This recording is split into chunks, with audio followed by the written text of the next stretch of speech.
So the first question is it's from Carl, and it's about HDR, and he asks, for HDR, which is better, 3 shots or 5? All right, great question, Carl. So here's the thing, and this is straight from the engineer that designed Lightroom's HDR plugin. He said, you only need 2. You only need 2 stops under and 2 stops over. You don't even need the normal exposure, and it doesn't look any better if you do 3, 5, 7, or 9. You only need 2.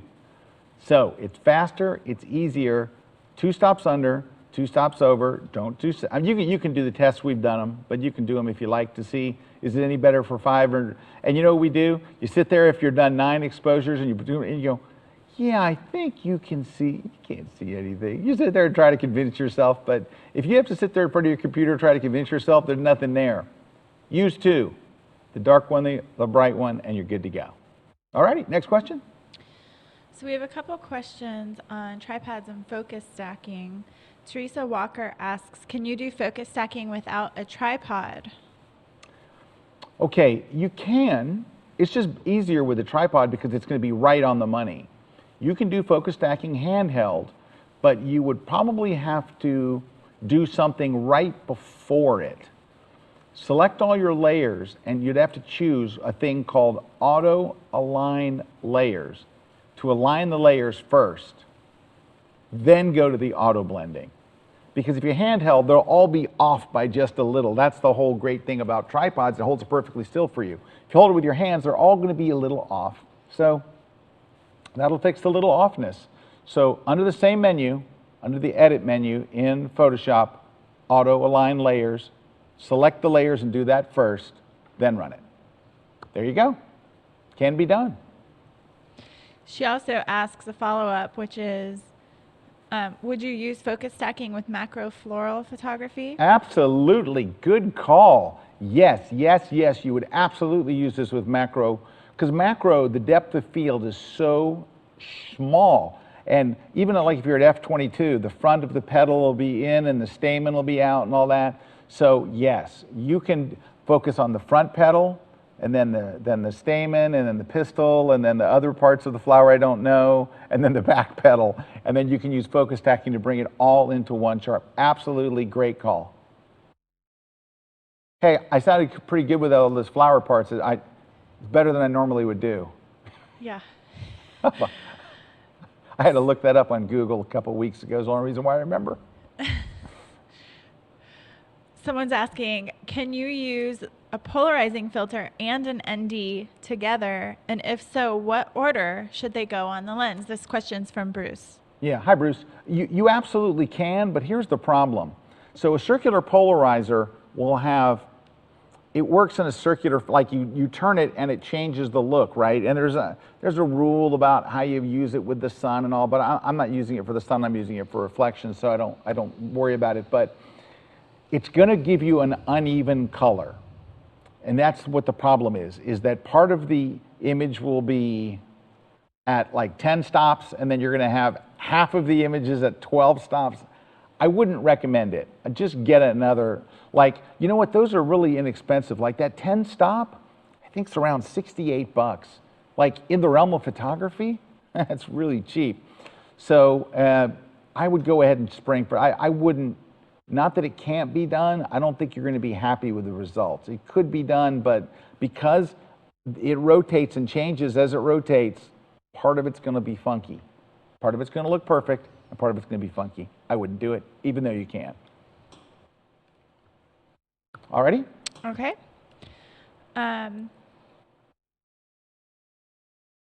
Someone says you don't use a lens cover like in long exposure. It really depends. I generally keep a lens cover on my camera. I generally have one with me. I think in the video that you saw, not only did I not have my own lens, I didn't have my own filter. I had to borrow it from my video crew. For whatever reason, when I was shooting that day, because I was actually shooting a class on natural light photography when I taped that, I did not have the right lens and I did not have the right ND, so that's why it's not a Hayata. I think it was like a Hoya because I borrowed it from our video crew, and I think I borrowed the lens too. I think what's on there was like a 24-70, which is not a typical lens that I would use. So but normally, yes, I use a lens hood all the time. This comes from Tammy, and she asks, she says that she shoots a majority of landscapes from a kayak. Is Ooh. there or some kind of tripod or smaller version of a tripod that she could use on a kayak? But she would still have to deal with movement on the water. So I think she's just looking for advice on shooting photography from a kayak. Okay, well, Tammy, you're my hero. It is so cool that you do that. You could get a tripod called a gorilla pod. So a gorilla pod has legs that you can bend in any way, and so you could wrap it around, part of the kayak, and it would hold it still. But at the end of the day, the kayak is going to be moving in the water, and I don't think you're going to get a whole lot of benefit from using a gorilla pod, because I think you could probably hold it just as still, because your boat's going to be moving, right? The kayak itself will be moving. But if you think, I just want to try it, try Gorilla Pod. They're from a company called Joby, I think, Joby. And you can wrap that thing around anything, and you'd be able to wrap it around part of your, you'll probably have two legs under and one leg over the lip in the front, But but either way, good on you. Good on you for shooting landscapes out of I'm impressed. So yay, Tammy. Sorry my answer probably wasn't very helpful, but still, high five. Someone's asking, what do you think of the sky replacement tool in Luminar 4? Oh, I think it's awesome. I think the sky replacement tool in Luminar it's even easier, and it comes with the like 35 or 40 of their own skies. You really can't use that sky because someone on Facebook will go, "Hey, isn't that the sky from Luminar?" But it gives you an idea of what can be done. But honestly, their sky replacement tool, it's easier than what I showed you, and it's awesome. I have nothing but love for the sky replacement tool in Luminar, and I've used it more than once. Sil is asking, instead of photo stacking in Photoshop, why don't you use F16 or F22? Because it won't give you the depth that focus stacking will. You can use F22 if you want. F22 is not going to be as sharp an f-stop as F11 or F16 even. So if you go to F22, you're going to get some lens refraction that just makes things not as sharp, which that kind of defeats the purpose anyway.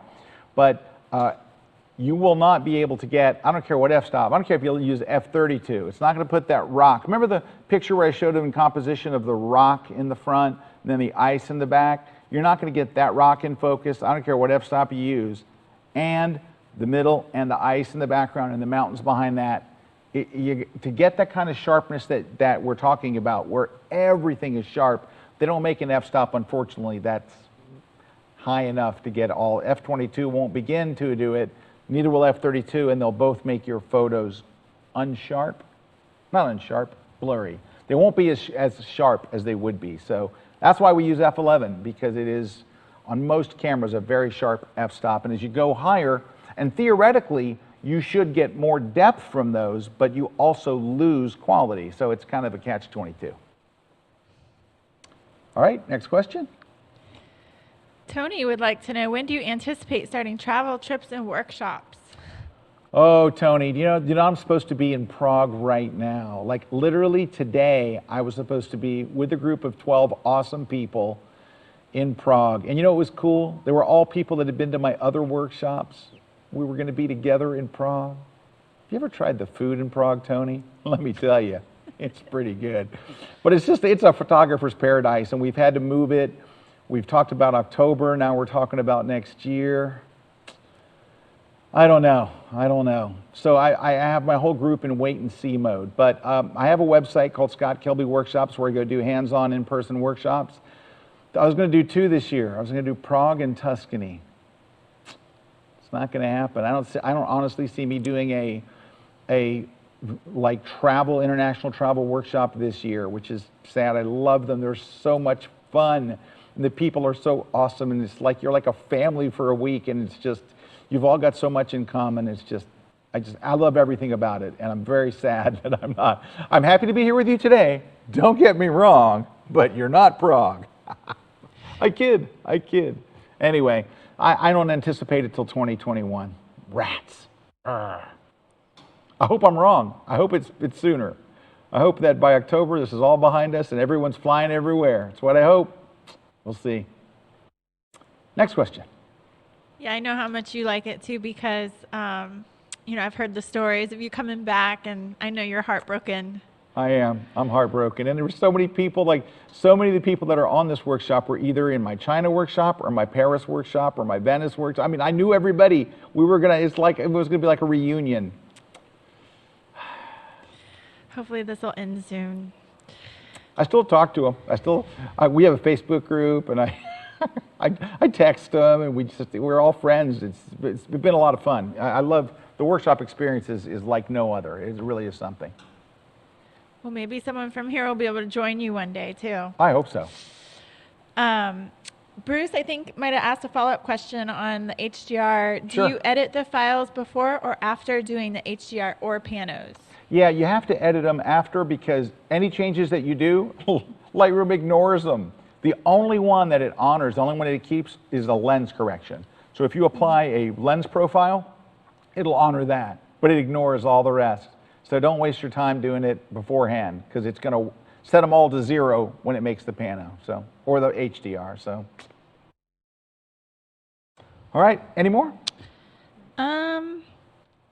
Hi Scott, what metering mode do you generally use for your landscape shots? And this is from Michael Dow. Hey Michael Dow. Hey Michael.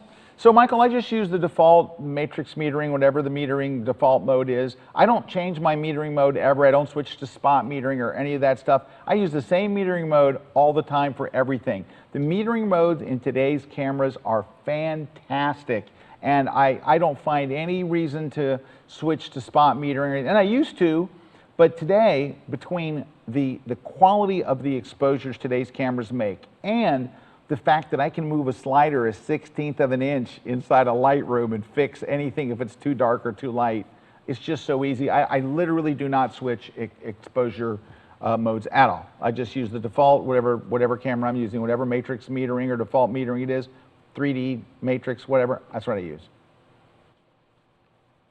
I have one more question. This one's from Carl, and he says, on your Photoshop, there is a scale on top of your work area.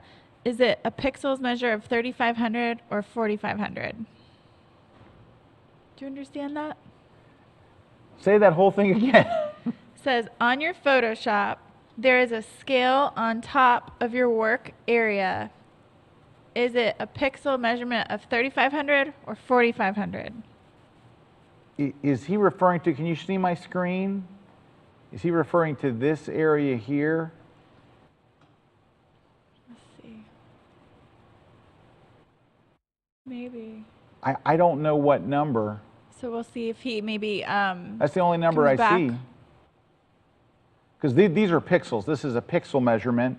You right click on there, you can choose, pixels, inches, centimeters, millimeters, points. And ask him if that's what he's, or we don't have to ask him, do we? He hears us. Yeah, he can just kind of jump in on the chat and let us know. Yeah, just jump in on the chat. And we're going to take 2 more minutes, and I'm going to chug some water. We're going to come back. We will come back right at the top of the hour for the next class, and we'll be on it. So stick around. We'll be right back, and we're going to start our second class, which is 10 things I wished I had learned sooner. So that's coming up in about 2.5 minutes. Don't go away.